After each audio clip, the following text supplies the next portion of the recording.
자, 우리가 8장부터 10장까지 3장의 말씀을 우리가 읽었는데요. 여기에서도 보면은 이사야에서 큰 틀, 그 주제의 반복이 이어지고 있습니다. 하나님께서 심판을 경고하시고 또한 거기에다가 구원의 은혜를 다시 한번 또 베풀어 주신다라는 이 반복되는 이야기들이 계속해서 이어지고 있습니다. 특히 이제 이 8장 처음에 제 눈에 띄는 본문은 뭐냐면 이제 3절과 4절의 말씀인데요. 그런 말씀이 나오죠. 하나님의 심판이 이제 곧 이르렀다라는 것을 표현하실 때에 어떻게 표현하냐면 3절에 내가 내 아내를 가까이 하매 그가 임신하여 아들을 낳은지라 여호와께서 내게 이르시되 그의 이름을 마헬 살랄 하스바스라 하라. 자, 이는 이 아이가 내 아빠 내 엄마라 부를 줄 알기 전에 다메섹의 재물과 사마리아의 노량물이 아수르 왕 앞에 옮겨질 것임이라 하시니라. 자, 이렇게 말씀하고 있죠.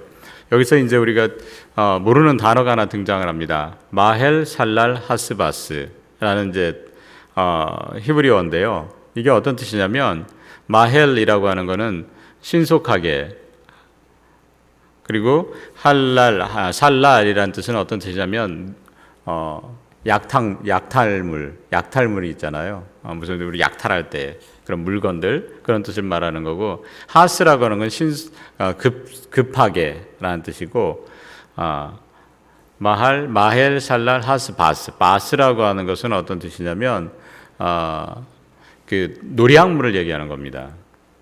노량물. 그러니까 이게 이제 여러분들 성경 갖고 계실 때에 1절에 보면은 이게 또 등장을 하는데 뭐라고 쓰여 있습니까? 밑에 관주에 단어가 하나 써 있죠. 뭐라고 써 있냐면 노략이 속함이라고 써 있습니다. 노략이 속함.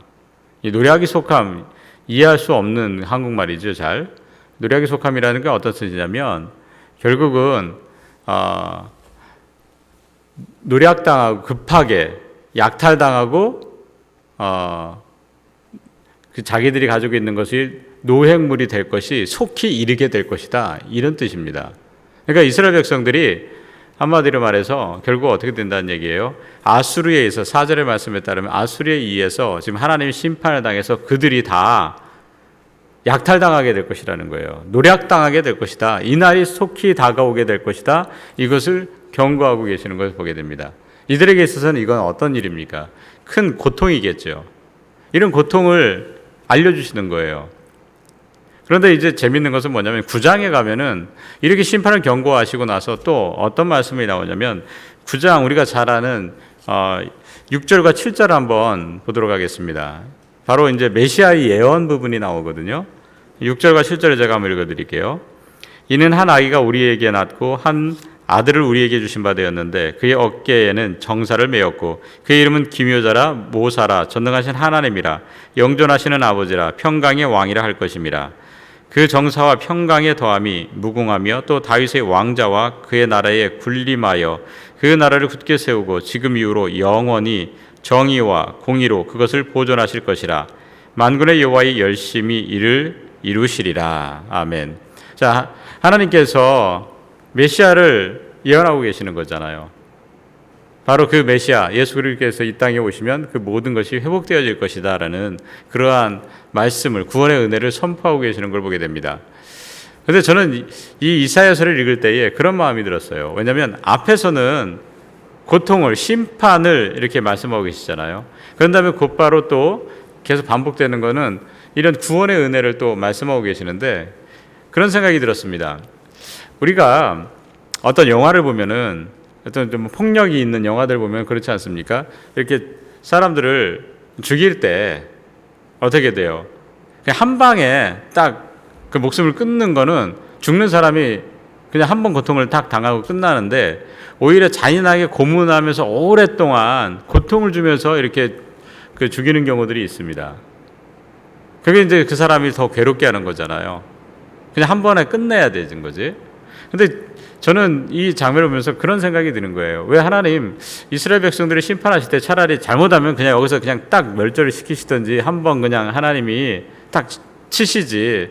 왜 이렇게 고통을 쭉 먼저 주셨다가 또 다시 어떤 구원을 해주시고 왜 고통을 쭉 오랫동안 이렇게 경험하게 하실까라는 생각이 드는 거예요. 왜 그러셨을까요? 그러면서 묵상하게 된 건 뭐냐면 우리가 당하는 이 고통, 고난이라는 게 도대체 무엇일까라는 걸 좀 생각해 봤습니다. 이 사람들 가운데에 고통을 느끼지 못하는 사람이 있다고 그러죠. 그래서 선천성 무통증이라고 합니다. 여러분들은 어떤 뜨거운 걸 이렇게 만지면 손을 못 대고 계시죠? 뜨거워서.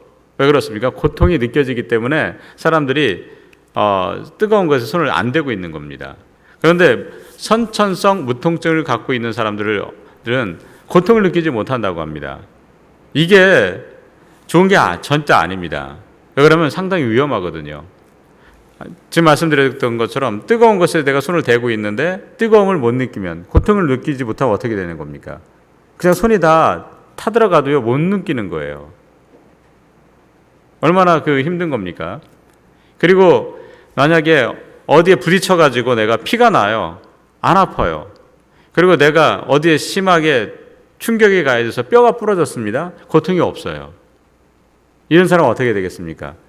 상당히 위험하다고 그럽니다. 진짜 위험한 그 병 중에 하나가 바로 이 선천성 무통증이라고 합니다. 그러고 보면 어떠냐? 우리가 고통이라는 것이 우리에게 있어서 어떤 겁니까? 어느 정도의 고통이라고 하는 것은 우리에게 유익이 된다라는 겁니다. 마찬가지인 것 같아요. 우리 삶의 자리에서 여러 가지 고난을 당하는 거 있잖아요. 이사야를 통해서 우리가 알 수 있는 건 뭐냐면 우리가 삶 가운데 느끼는 이 고통과 고난이라고 하는 것은 하나님의 은혜라는 겁니다. 하나님의 복이라는 거예요. 왜냐? 그것은 그 사람을 살리기 위해서 하나님이 나와 지금 함께 하신다라는 거예요. 내 인생 가운데 어떤 어려움이 있다라는 거는요, 하나님이 그날 나를 놓지 않았다라는 겁니다. 나에게 알려주시고자 한다라는 거예요. 깨닫게 해주신다라는 겁니다. 그런데 만약에 내가 하나님 앞에 범죄하고 내가 잘못됐음에도 불구하고 전혀 내가 고난을 당하지 아니하고 고통을 느끼지 못한다고 하는 건 무엇입니까? 그거는 하나님께서 지금 나를 포기하셨다는 얘기예요. 이거는요, 저주입니다. 우리의 삶의 자리에서 잘못 가면은요, 분명히 하나님께서 우리를 잘못되는 방향을 막으시고요, 스탑시키셔야 돼요. 꽉 잡아서요, 딴 데로 옮겨주셔야 돼요. 제대로 된 길로 옮겨주셔야 됩니다. 회초리를 들으셨어도요, 잘못된 길로 가고 있다는 거 알려주셔야 되는 거예요. 그게 바로 하나님의 은혜라는 사실입니다. 혹시 저와 여러분 삶의 자리에서 그런 어려움들이 있고 고통이 있고 고난이 있으십니까? 그건 바로 하나님의 은혜라는 사실을 여러분 기억하시길 바랍니다. 지금 우리는 모두 다 똑같은 어떤 고통을 경험하고 있습니다. 코비드-19으로 인하여 많은 사람들이 같은 지금 고난을 당하고 있습니다. 어떻게 보면 이것도요, 하나님께서 우리들에게 지금 잘못되고 가고 있는 방향으로 흘러가고 있는 우리들에게 알려주시기 위한 하나님의 귀한 사랑임을 또한 우리는 깨달을 줄 믿습니다. 우리 그동안에 얼마나 사람들이 잘못된 길로 갔습니까? 교만의 자리에 섰었습니까? 하나님께 주신 것을 내 것인 것 마냥 얼마나 내 마음대로 사용하면서 지금 이 세상을 망가뜨렸습니까? 이렇게 계속 가다가는 결국은 지구가 망가지고 우리가 죽을 수밖에 없기 때문에 하나님께서는 이 방향을 다시금 틀기 위하여 이런 일들을 우리에게 행하신 거 아니겠습니까? 저희는 이런 길들을 통하여서 다시 깨달아야 될 줄 믿습니다.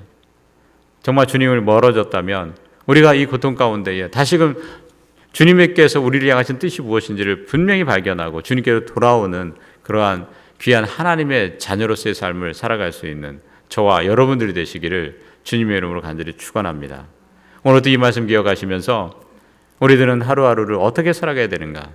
정말 하나님의 뜻 안에 거하며 하나님께서 원하는 그 귀한 삶을 오늘 하루도 살아갈 수 있는 저와 여러분들 되시기를 주님의 이름으로 간절히 소망합니다.